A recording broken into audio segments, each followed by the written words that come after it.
Mayang Luciana yang dulu berbeda dengan yang sekarang.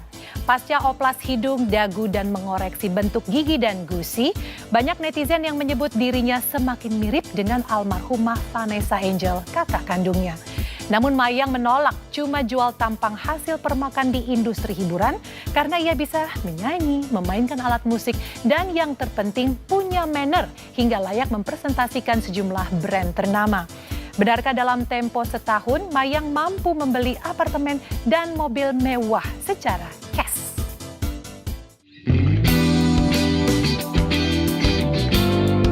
Pemirsa, berbeda dengan karir Fujian yang debut perdananya semulus jalan tol dan langsung diapresiasi positif oleh masyarakat. Awal karir Mayang Luciana, adik almarhumah Vanessa Angel, justru jatuh bangun. Bahkan sampai dihujat tidak layak menjadi the next Vanessa Angel di industri hiburan. Andai tidak kuat mental, Mayang tidak sanggup meneruskan karirnya. Beruntunglah ia punya support system yang baik sehingga optimisme Mayang kembali bangkit. Terinspirasi sang kakak yang tidak menempuh jalan instan dalam meraih ketenaran, Mayang memilih tertatih-tatih menapaki tangga popularitas ketimbang cepat melambung, namun cepat pula jatuh pamornya. Ya, alhamdulillah ya buat teman-teman netizen, terima kasih yang udah support. Terima kasih yang udah support aku. Pujian kalian gak akan membuat aku jadi besar kepala, dan hinaan kalian atau hujatan kalian juga tidak akan membuat aku tumbang. Dan aku akan terus mengupgrade diri, terus tambah semangat untuk mengeluarkan karya-karya selanjutnya, dan tambah semangat lagi untuk kuliah. Sebenarnya kunci dari sebuah kesuksesan itu yang penting sabar, kerja keras. Saat Fujian sukses lewat jalur duka, Mayang harus menyimpan kepedihan lantaran penampilannya acap kali menuai hujatan. Namun seiring berjalannya waktu, netizen kini justru berpihak pada Mayang lantaran Mayang dianggap memiliki attitude yang lebih baik daripada Fuji yang dianggap terjangkit star syndrome. Lantas apa tanggapan Mayang terkait netizen yang masih membanding-bandingkan dirinya dengan Fuji? Soal dibanding-bandingin, aku ingin bilang tidak ada kompetisi dan tidak ada persaingan. Jadi buat netizen stop untuk banding-bandingin, karena aku dan Fuji sama-sama punya kelebihan, sama-sama punya kekurangan gitu. Aku punya kelebihan, Kak Fuji juga punya kelebihan. Aku punya kekurangan, Fuji juga punya kekurangan. Jadi ya fokus untuk diri sendiri, sama-sama fokus untuk diri sendiri aja gitu. Karena kita juga udah punya jalannya masing-masing. Gitu. Capek juga sih kalau misalkan ngurusin yang banding-banding, udah kita sama-sama fokus ke diri sendiri aja. Mayang sih ya kalau karya. Aku lebih ke Mayang karena dia bisa nyanyi, bisa main alat musik. Suaranya bagus banget, main alat musiknya juga keren banget. Aku sering ngeliat dia kayak main gitar sampai main bass tuh keren banget. Dan demi bisa lepas dari bayang-bayang sang kakak, Mayang mulai berbenah. Mulai dari memperbaiki penampilannya dengan cara operasi plastik dan melatih olah vokalnya dengan Maya Estianti. Selain mengasah vokal, kepiawaian Mayang bermain gitar seolah menjadi nilai plus bagi Mayang. Dan kemarin Mayang menunjukkan kebolehannya bermain gitar di atas panggung bersama sekelompok penyanyi cilik. Lantas mengapa Mayang memilih tampil ala rockers wanita?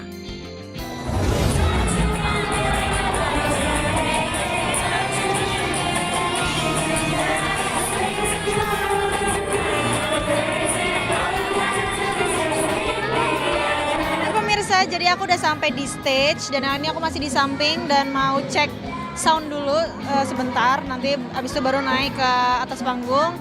Dan untuk outfit hari ini itu aku pakai jaket kulit, terinspirasi dari dari Rose,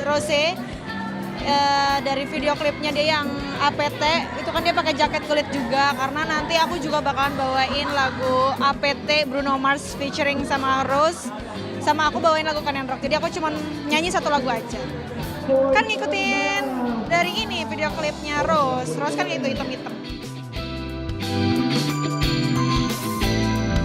Ya, di atas panggung Mayang terlihat tampil percaya diri dan berhasil memukau penonton dengan kepiawaiannya bermain gitar. Wajar saja jika Mayang jago bermain gitar, lantaran dirinya sudah belajar gitar sejak usia 5 tahun. Tak hanya itu, Mayang kini dekat dengan Maya Estianty, juga belajar mengasah vokalnya dengan pentolan duo Ratu ini. Lantas, apa tanggapan Mayang yang digadang-gadang sebagai penyanyi masa depan yang matang dari panggung ke panggung? Balik tadi sih, mungkin ini adalah salah satu dari sebuah hasil dari sebuah kesabaran aku selama ini, dan aku juga terus semangat lah gitu, semangat untuk berkarir, kuliah gitu. Jadi ya alhamdulillah sih gitar sama nyanyi juga sih. Itu udah dari kecil, Dedi yang ngajarin, Dedi yang ngelatih. Dedi yang awalnya ngajarin aku basic gitar, terus Dedi melihat ada perkembangan di bidang musik, aku akhirnya Dedi panggil guru gitar private di rumah. Mulai dari situ aku belajar banyak, ya sampai sekarang.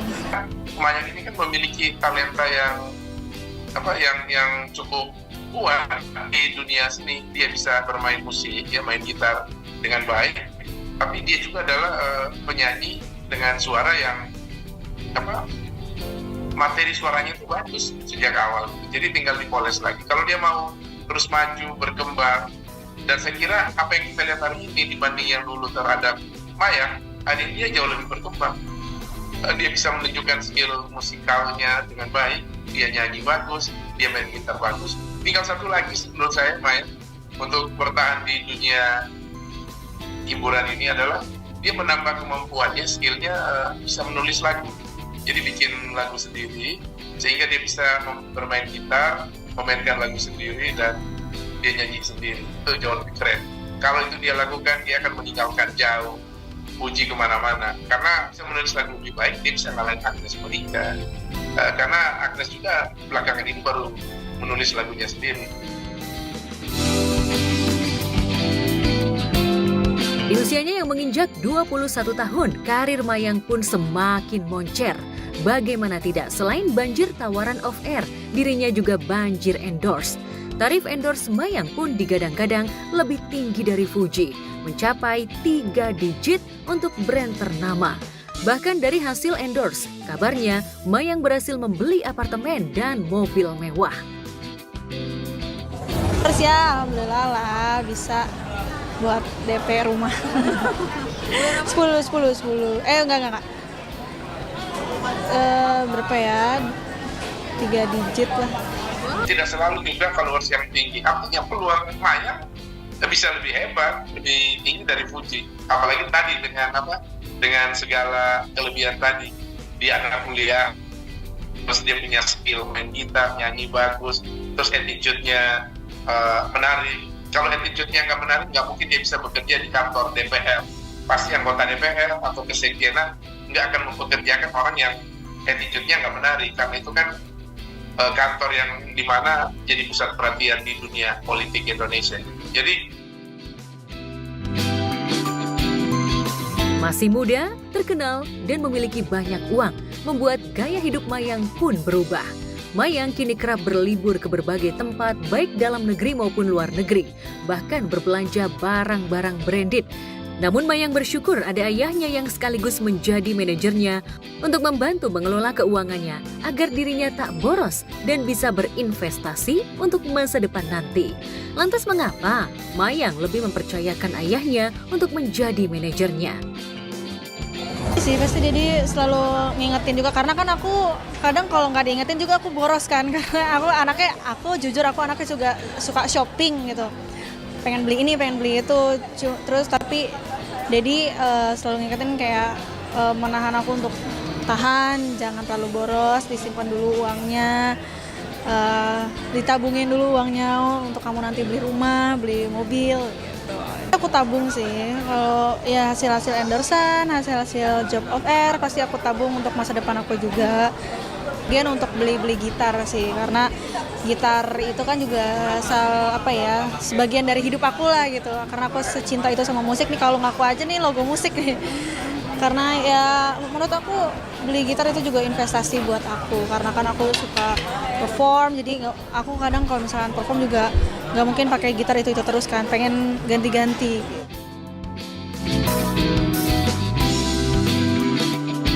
Ia memiliki manajer yang merupakan ayahnya sendiri, membuat netizen justru menduga-duga jika Mayang menjadi korban eksploitasi Dodi Sudrajat sang ayah untuk mencari pundi-pundi rupiah, seperti yang pernah terjadi pada kakaknya. Sudah menjadi rahasia umum, Vanessa yang terjun ke dunia hiburan sejak usia 13 tahun, tak pernah menikmati hasil jerih payahnya sendiri, sampai keluar dari rumah dan hidup sendiri di usia 17 tahun. Kini, baik Mayang dan Dodi tak mau hal itu terulang kembali. Kalaupun Mayang memilih tinggal di apartemen, itu karena ia sudah dewasa, bukan remaja belasan tahun seperti kakaknya dulu. Keputusan hidup mandiri di apartemen juga dipilih Mayang untuk memudahkan mobilitasnya sebagai artis, mahasiswi, sekaligus pegawai magang DPR. Sih ya, namanya orang tua pasti ngeprotek anaknya lah ya, apalagi aku anak perempuan satu-satunya. Ya pasti kalau ngeprotek itu udah pasti. Tapi kalau untuk jam pulang main tuh nggak ada yang gimana. Ya pasti ada sih di jamnya, paling kalau misalnya aku udah di atas jam 10 terus belum pulang, dia nanya Kak udah di mana gitu. Tapi jarang sih aku kalau keluar, karena aku kemana-mana sama Dedi kan. Sang badan, aduh, waktu, tenaga, pikiran, bahkan nyawa pun buat Mayang lah. Sudah meraih kesuksesan di karir, tak lantas membuat Mayang lupa daratan. Sebaliknya, Mayang ingin mewujudkan keinginan sang kakak agar dirinya menjadi seorang sarjana. Tak ingin menyia-nyiakan kesempatan, Mayang pun kini tengah menjalani pendidikan sarjana di Fakultas FISIP Universitas ternama, mengambil jurusan hubungan internasional. Bahkan yang membanggakan, Mayang berhasil lulus magang menjadi staf di DPR RI dengan nilai yang cukup baik. Lantas, adakah cita-cita Mayang yang belum terwujud? Kalau cita-cita aku yang pengen aku raih untuk kedepannya, yang pasti aku pengen insya Allah lulus tepat waktu sarjana S1 hubungan internasional, karena aku pengen banget merasakan pakai toga, terus bikin bangga Dedi, terus ya dengan harapan aku lulus dengan cum laude. Amin ya Allah, amin. Itu sih kalau harapan aku, dan ya semoga karya-karya aku lebih bisa diterima lagi sama pecinta musik Indonesia, dan semoga aku lebih semangat lagi untuk mengeluarkan karya-karya. Sementara buat Mayang, terus kembangkan kemampuan kamu main gitar. Kalau bisa kamu cari gitaris hebat di Indonesia yang bisa ngajari.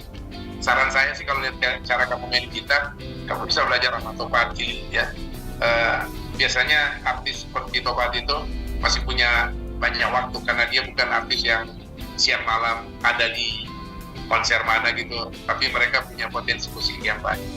Terus nyanyi juga bisa belajar sama penyanyi yang lain. Tapi yang paling penting buat Mayang, setelah S1 kelar, S2 sampai S3, lo harus kuliahnya lebih tinggi dari Dian Sastro, dan jadikanlah Dian Sastro patokan lo untuk eksis di dunia entertainment.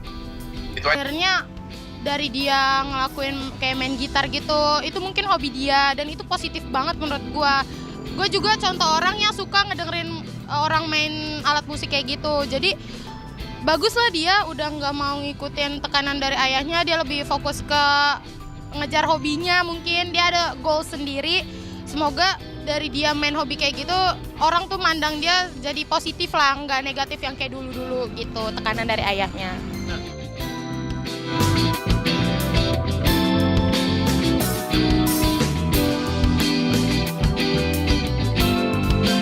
Jika Mayang dinilai artis muda yang humble, komika Arafah justru menjadi sasaran kemarahan tetangganya akibat masalah parkir mobil. Benarkah Arafah dinilai sebagai sosok artis muda yang sombong?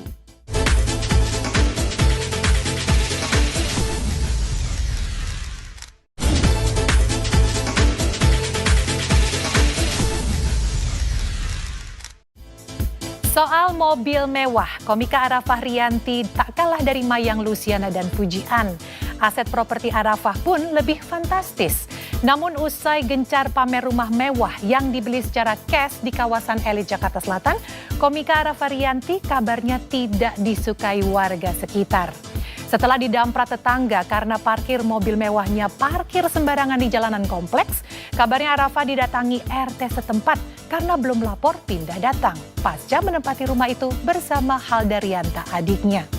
Lalu benarkah kakak dan orang tua Arafah auto gusar hingga meminta Arafah dan Halda kembali tinggal di Citayam, Depok? Sebelum kita menyaksikan fakta pamungkas, izinkan saya Dona Arsinta undur diri dari hadapan Anda. Saksikan terus Barista setiap hari Jumat pukul 10 waktu Indonesia Barat hanya di RCTI.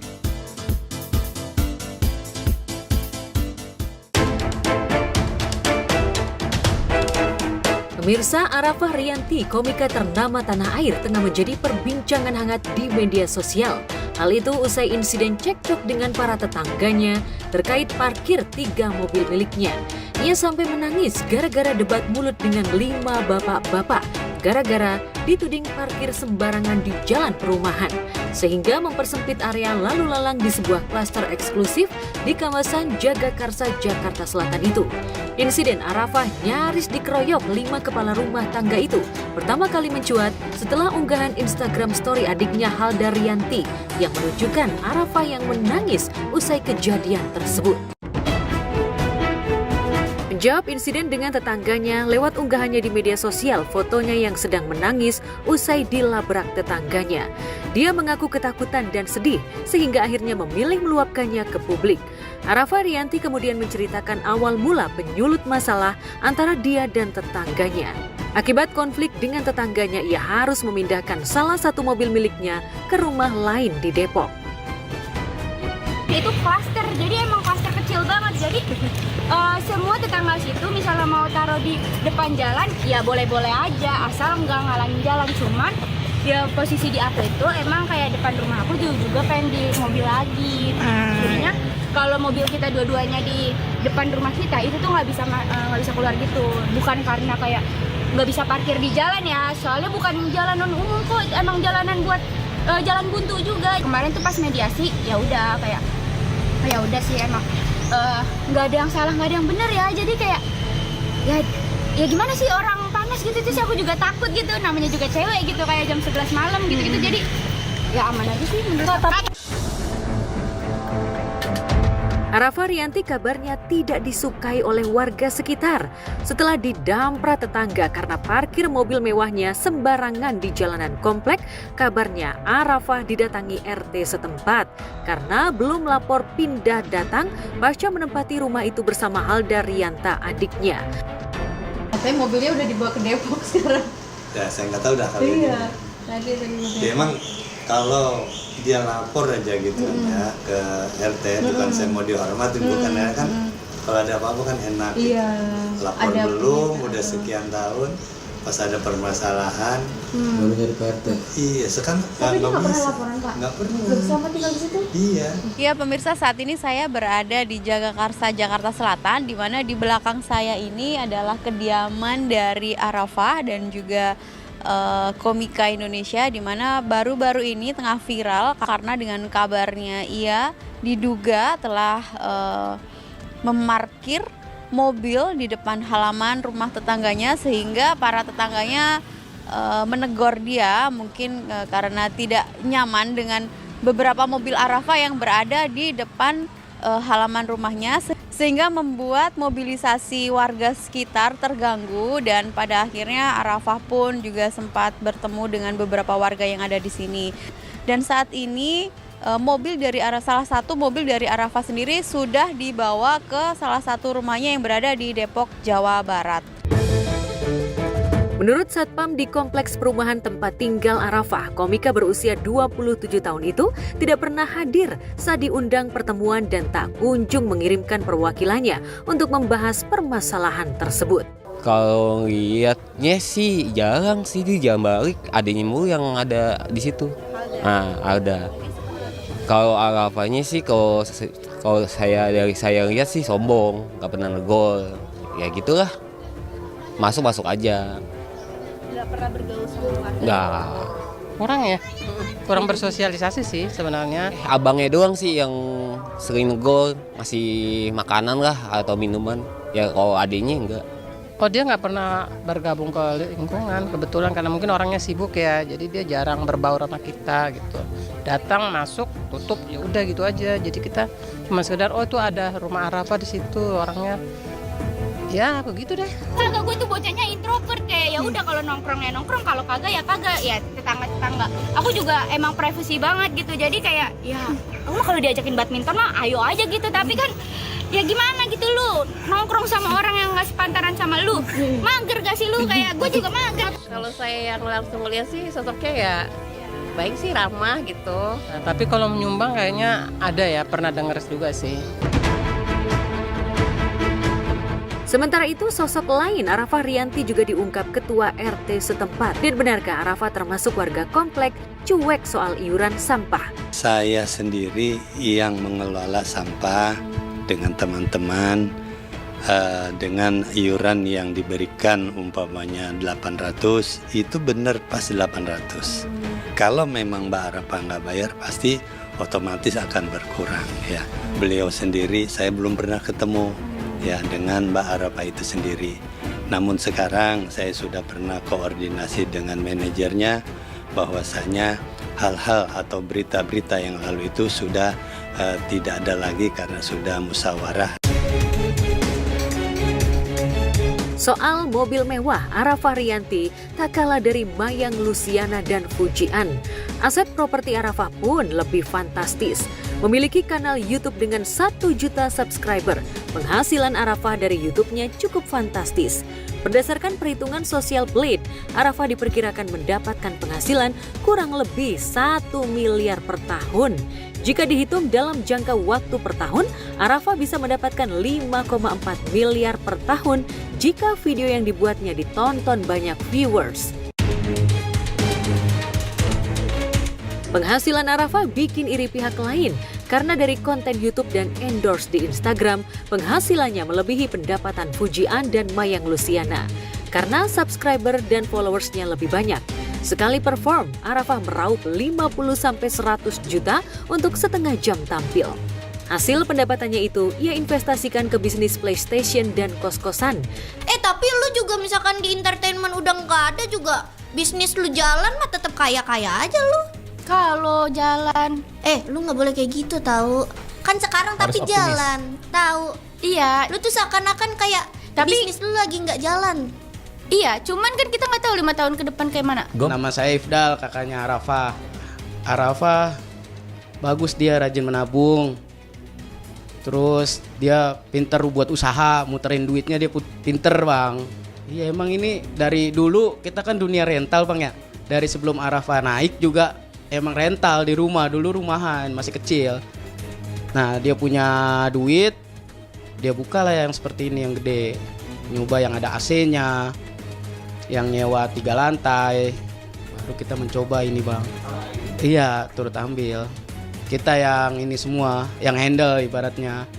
Kita semua, Arafah cuman kayak nih gue modalin gitu, puterin uang gue gitu. Ya dulu mah gue apa sih gitu, rumah gue kecil juga, motor ada di ruang tamu, tidur di ruang tamu. Terus kayak sekarang tuh punya rumah yang lumayan gede tuh, kayak ada pekarangannya kayak gini. Gue tuh kayak sedih banget gitu. Apalagi ada tempat buat motor ya. Gue kan dulu pernah ngerasain jadi tinggal di rumah kecil gang gitu. Namun, kehidupan asmara Arafah dengan Stephen Wongso tidak semoncer karirnya. Ia pun jarang mengunggah kebersamaan dengan kekasihnya itu di media sosial. Belajar dari kasus Arafah, status sebagai artis dan perbedaan kasta sosial, serta status belum keluarga seperti Arafah, setidaknya tidak menjadi halangan untuk membaur dengan warga sekitar. Alhamdulillah nggak pernah juga sih. Kayak the place I live, alhamdulillah kita tempat tinggal yang ramah lingkungan lah. Alhamdulillah enggak sih, nggak pernah ada keluhan parkiran juga, kayak adem aja. Kalau aku sih paling sama tetangga sama warga ya bahagia-bahagia aja, happy-happy aja. Paling mereka suka nyapa aku, nanya, "Kak, itu di TV kapan lagi?" gini segala macam. Jadi aku jadiin itu sebagai sarana silaturahmi juga biar bisa ngobrol-ngobrol sama tetangga kan. Enak, pada friendly semua. Kalau aku sholat ke masjid suka ketemu Pak RT-nya, salim, suka ngobrol-ngobrol, jalan ke rumah bareng kayak gitu. Jadi emang sangat amat friendly neighborhood di rumahku, jadi nyaman aku tinggal sini. Untungnya aman-aman aja ya. Aku berkali-kali pindah tuh, tetangganya kayak memang ya udah gitu, satu sama lain kayak aman aja, santai aja. Aktor Dennis Adiswara dan Rafael Tan punya pengalaman berharga terkait kerukunan bertetangga. Keributan gitu, kayaknya nggak cuma artis aja deh. Tetangga-tetangga yang biasa-biasa aja juga kayaknya suka ada aja gitu kalau keributan-keributan gitu. Enggak sama sekali, karena apa ya kita sama-sama manusia lah, tidak ada status sosial yang membedakan satu sama lain gitu. Kalau untuk tempat tinggal gitu ya, maksudnya siapapun juga bisa tinggal di situ. Dan puji Tuhannya tetangga-tetangga aku selama ini aku bertempat tinggal tuh santai aja gitu, kayak ngobrol pun juga enak, santai.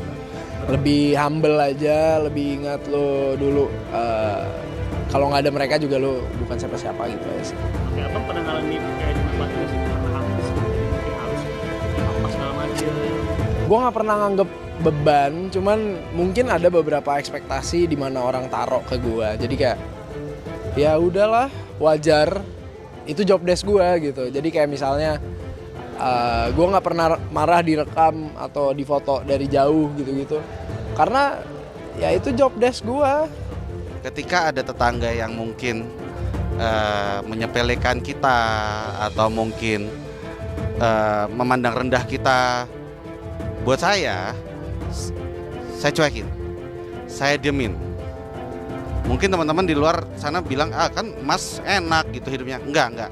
Ada kok tetangga-tetangga yang lebih mampu, itu juga kadang-kadang suka keluar kata-kata yang tidak enak gitu. Saya cuekin aja, Mas. Pernah nggak ada drama sama tetangga? Saya tuh ya orang yang paling chill mungkin ya di lingkungan saya gitu loh. Mau ada apapun gitu saya cenderung kayak nggak ambil pusing gitu. Mungkin saya akan ambil pusing kalau misalkan ada kucing ketabrak gitu. Nah itu baru tuh saya biasanya sama istri saya itu yang ambil pusing gitu. Karena pasti sudah piketnya kami untuk bawa kucing tersebut ke dokter atau bahkan nguburin kucingnya gitu.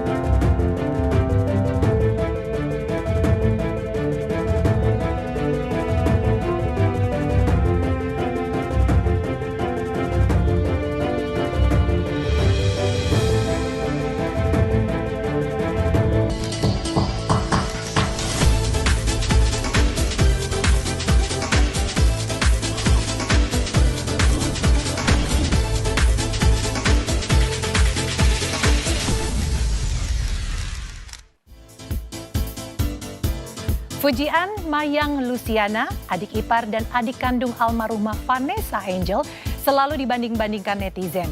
Dulu Fuji banjir pujian, Mayang kenyang panen hujatan. Tetapi roda terus berputar dan sekarang Mayang dipuji netizen karena talent dan attitude-nya dianggap jauh lebih baik daripada Fuji. Lalu benarkah pasca memenjarakan Batara Ageng manajernya, image Fuji semakin memburuk? Image komika Arafah Rianti pun dipertaruhkan usai didamprat tetangganya gara-gara parkir mobil sembarangan di jalan kompleks. Benarkah sikap tidak kooperatif Arafah dan Halda Rianta adiknya sudah lama meresahkan warga sehingga RT setempat terpaksa turun tangan?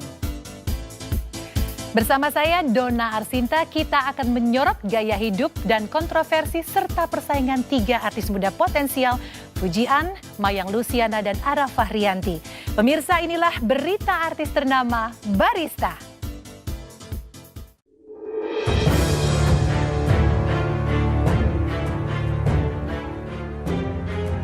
Bulan November 2024 seolah menjadi titik balik bagi Fuji An. Pada 3 November lalu usianya genap 22 tahun dan Fuji ingin move on dari kepedihan akibat kehilangan kakak kandung dan kakak iparnya, Bibi Andriansyah dan Vanessa Angel yang wafat sehari setelah hari ulang tahunnya. Tahun ini Fuji tak mau menjual kesedihan di balik perayaan ulang tahunnya.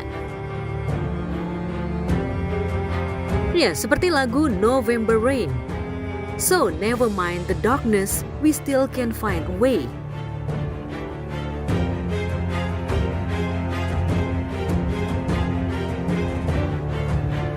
Yang artinya, jangan pedulikan kegelapan, kita masih bisa menemukan jalan. Fuji ingin hidupnya kembali berjalan normal. Dan keinginan itu seolah baru dirasakan seutuhnya setelah Fuji memenangkan kasus hukum melawan Bathara Ageng, mantan manajernya. Tanggal 12 November lalu, Fuji merasa kebahagiaannya bertambah setelah Hakim Ketua Pengadilan Negeri Jakarta Barat memvonis Bathara bersalah atas kasus penggelapan uang senilai 1,3 miliar dan menjatuhkan hukuman 2,5 tahun penjara kepada mantan manajer bernama lengkap Bathara Ageng Hardikusumo itu. Mengadili 1. Nyatakan terdakwa Bathara Ageng Hardikusumo salah melakukan tindak pidana penggelapan yang dilakukan oleh orang karena hubungan kerja secara berlanjut sebagaimana dalam dakwaan. Menjatuhkan pidana terhadap terdakwa Bathara Ageng Hardikusumo. Oleh karena itu dengan pidana penjara selama 2 tahun dan 6 bulan. Aku lumayan puas sama hasilnya. Uang bisa dicari lagi mas, tapi kan kalau keadilan kan susah ya. Puasan hati, ikhlas itu susah. Kalau uang bisa dicari lagi insya Allah. Namun, usai pembacaan putusan, pernyataan Ari Arsianti, ibunda Bathara, membuat Fuji dan keluarganya naik darah. Ari menyebut putranya dikriminalisasi karena jauh sebelum Fuji lapor polisi, putranya sudah membuat kesepakatan damai dengan anak Haji Faisal dan Dewi Zuhriati itu. Bahkan kesepakatan damai yang dibuat di akhir tahun 2022 itu terjadi di rumah Thorik Halilintar yang saat itu masih berstatus kekasih Fuji. Nanti juga semua misteri ini akan terungkap, itu aja, bakal terungkap. Ya yang terakhir vonis itu saya ngelihat yang terakhirnya pernyataan dari pledoi yang dibikin sama lawyer segala macam, ya lemes-lemes, saya nggak ada yang dikesampingkan, saya merasa dikriminalisasi, merasa gimana mas, kalau saya dibilang nanti membela diri, membela anak katanya salah, ini itu salah saya bilang. Karena kenapa? Karena udah banyak bukti. Kalau ada yang nggak mungkin sampai ke hukum dong. Kalau memang ada niat untuk menyelesaikannya secara musyawarah, secara kekeluargaan. Kalau ada ngapain kita ke hukum? Kalau memang anak saya salah, kalau anak saya salah, yang diperiksa tolong mas rekening anak saya, bukan ya rekening pelapor mas. Yang dipertanyakan kan sama kemarin sama lawyer rekeningnya pelapor yang di iniin. Yang bermasalah ini anak saya, aturan rekening anak saya yang diiniin. Auditnya sendiri kan, mas bisa tanyain sendiri kalau mungkin hadir waktu jadi saksinya mereka. Auditnya ya orang keuangannya dia juga mas.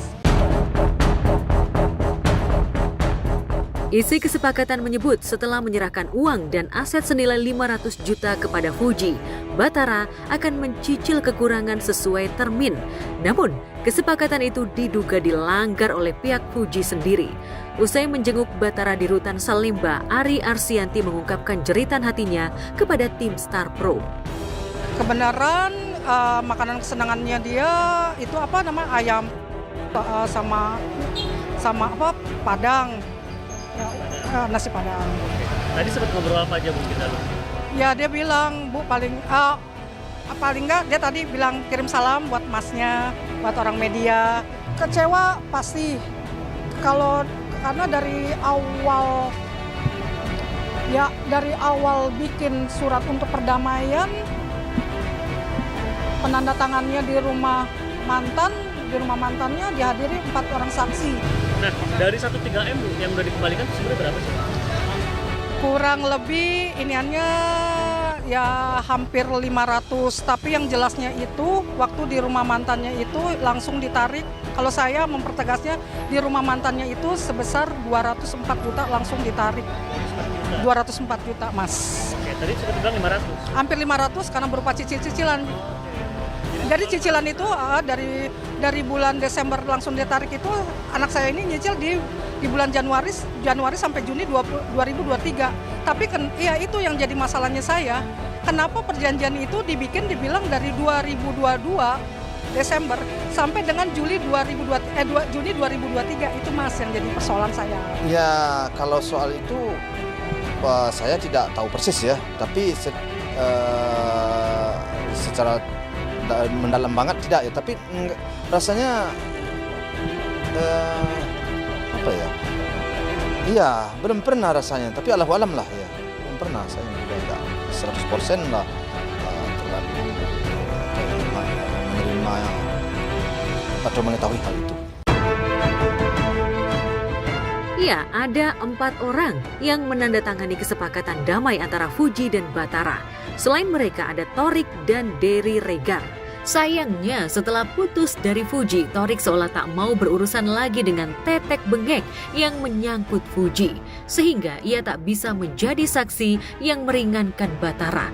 Asa Batara dan ibundanya sempat membuncah ketika Dery Regar menyatakan setuju untuk dihadirkan di persidangan sebagai saksi yang meringankan Batara.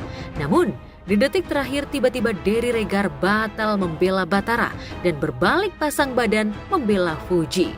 Namun, Batara dan Ari Arsianti tidak mau menyalahkan Dery Regar. Saksi pertama pelapor, Fujianti, kakaknya Fadli Faisal, Dery Regar.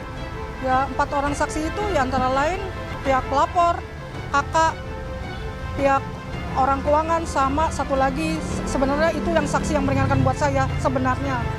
Saksi ada Charles, si Dery Regar itu, Dery Regar sebenarnya.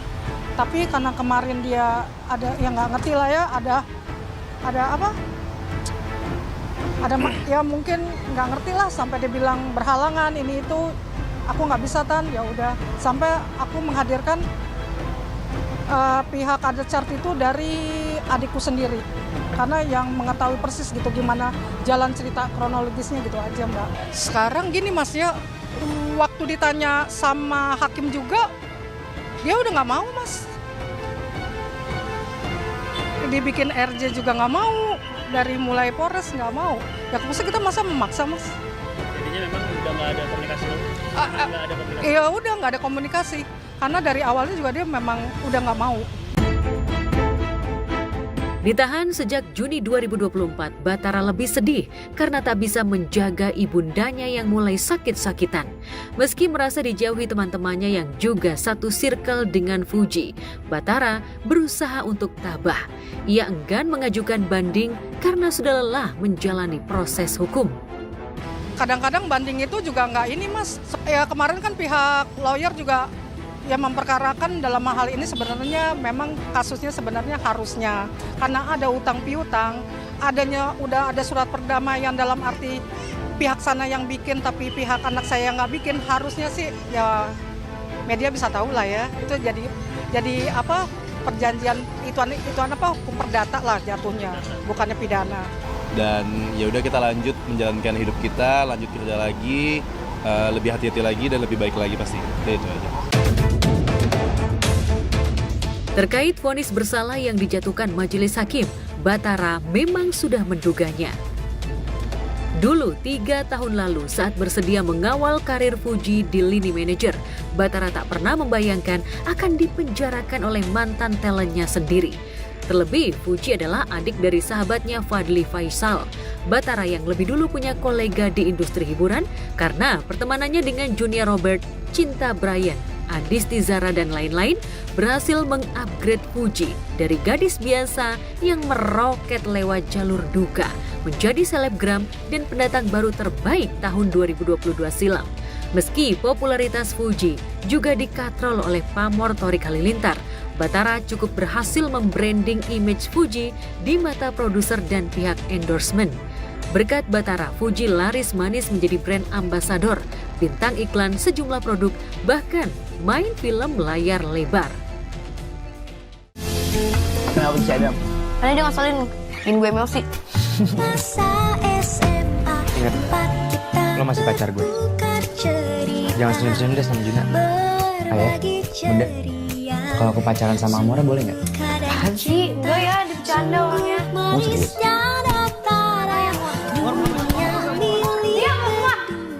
Mungkin kita emang gak hidup di dunia doang ya.